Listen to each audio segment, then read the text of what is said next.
क्या कहेंगे? मेरे प्रयास रहे कि जो भी विषय इस माननीय सदन में, चाहे वो सत्ता पक्ष से आए चाहे विपक्ष से आए, उन सभी विषयों के ऊपर चर्चा हो। और मैंने अपने प्रयासों के माध्यम से वो चर्चा भी यहाँ करवाई।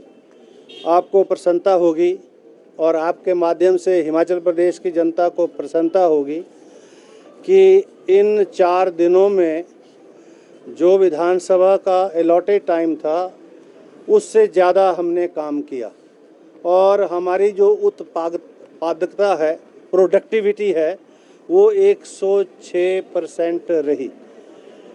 4 दिनों के सत्र में हमने हर दिन 5 बजे तक तो सभा चलाई, लेकिन बीच में विधानसभा का सत्र एक्सटेंड भी हुआ 7 बजे, 7:30 बजे तक।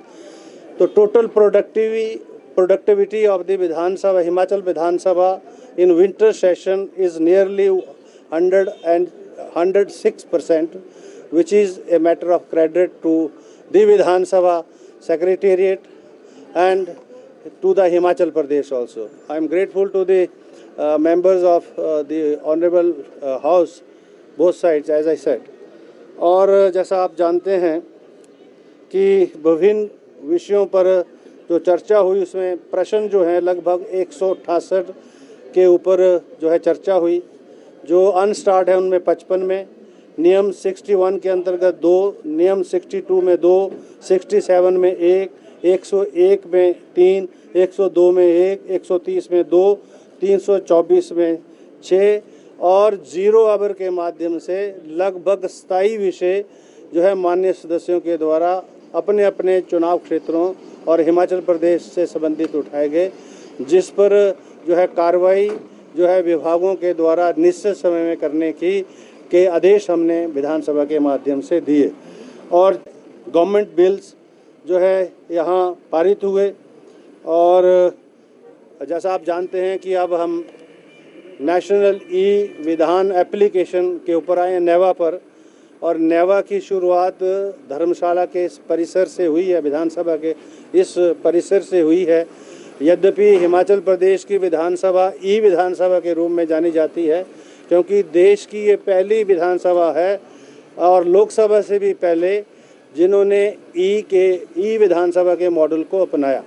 और अब हम लगभग देश की जो व्यवस्था है नेवा की, नेशनल विधान एप्लीकेशन, उसके साथ भी हम जुड़ गए हैं। सारी जानकारियां नेवा के माध्यम से हर आम व्यक्ति, हिमाचल प्रदेश का हर व्यक्ति, देश के किसी भी कोने में, दुनिया के किसी भी कोने में बैठे बैठे हिमाचल प्रदेश में क्या हुआ, क्या कार्रवाई हुई, किन माननीय सदस्यों ने किस प्रकार से अपना योगदान दिया, वो सारा उसके माध्यम से जो है देख सकते हैं। आप सबका भी सहयोग रहा, आप सबका भी बहुत बहुत धन्यवाद, आभार। सर, विपक्ष ने एक बात और कही है कि जो सदन हैं पहले ही दिन जो हमारी जो विधानसभा के जो नियम है उसके अनुरूप जो क्वेश्चन आवर है वो बहुत महत्वपूर्ण होता है और उस क्वेश्चन आवर को 2 दिन के लिए डेफर करना पड़ा, क्योंकि माननीय हमारे जो प्रतिपक्ष के नेता हैं और साथी हैं उन्होंने रूल 67 में विषय लाया और जिस पर मुख्यमंत्री जी ने सहमति दी कि I am ready to discuss this issue. और अगर ये चाहते हैं कि सारा बिजनेस डेफर कर दिया जाए, एडजॉर्न कर दिया जाए, आई एम रेडी फॉर दैट। तो हाउस तो कंसेंसस से चलता है।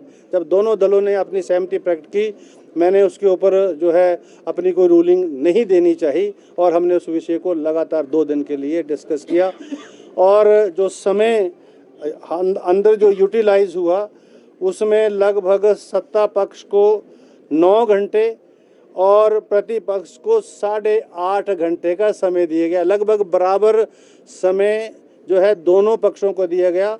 अब ये अलग विषय है, आज भी जो है वो जो है अंदर विधानसभा से जो है उन्होंने प्रोटेस्ट किया। मैं तो प्रोटेस्ट कहूँगा, बाइकआउट तो क्या, और किस विषय पर क्या मुद्दा था जिसके ऊपर उन्होंने प्रोटेस्ट किया, ये तो वही जानते हैं, वही एक्सप्लेन करेंगे। तो मैं अनकॉल्ड फॉर प्रोटेस्ट के माध्यम से भी सदन के समय का जो है वो पूरी तरह से यूटिलाइजेशन नहीं हुआ। तो इसका आरोप किस पर जाता है वो अपने आप में इसका निष्कर्ष निकाल लें। शून्यकाल पहली बार इंट्रोड्यूस हुआ, कैसा अनुभव रहा शून्यकाल का, क्योंकि एक नया इतिहास रचा गया? मुझे बहुत अच्छा अनुभव हुआ और माननीय सदस्यों की भी बहुत सारा अनुभव हुआ। 4 दिन का सत्र था और 2 दिन लगातार सारा बिजनेस डेफर हुआ। 2 दिन जो बचे हुए थे उसमें जो है हमने लगभग 26 विषय, और माननीय सदस्यों में बहुत उत्सुकता थी अब जो है अपने चुनाव क्षेत्र के विषयों को इस माननीय सदन में रखने का। लेकिन और मैंने ये देखा कि 2 दिनों में ही संख्या जो है बढ़कर जो है जो रेजोल्यूशंस की है वो इतनी ज़्यादा हुई है। मुझे लगता है कि बजट सत्र में हमको इसका जो है बैलेट करना पड़ेगा, क्योंकि हम आधा घंटा के लिए ही सीमित विषय ले सकते हैं। तो ये लगता है कि ये एक अच्छा डिसीजन था जो पहले हो जाना चाहिए था, किसी से नहीं लिया गया। हमने हिम्मत करके वो निर्णय लिया और जिसका फ़ायदा जो है माननीय सदस्यों के माध्यम से हिमाचल प्रदेश की जनता को मिलेगा। स्पीकर साहब, ये लगातार दूसरा मौका है, विपक्ष से कोई बात ये हमारे सब के लिए दुखदाई है, क्योंकि लोकतंत्र प्रजातंत्र में जितनी जिम्मेवारी सत्ता पक्ष की है उससे ज़्यादा जिम्मेवारी विपक्ष की है, और विपक्ष को ज़्यादा जिम्मेदार होकर जो है सहयोग भी करना चाहिए, अपने पक्ष को रखना भी चाहिए।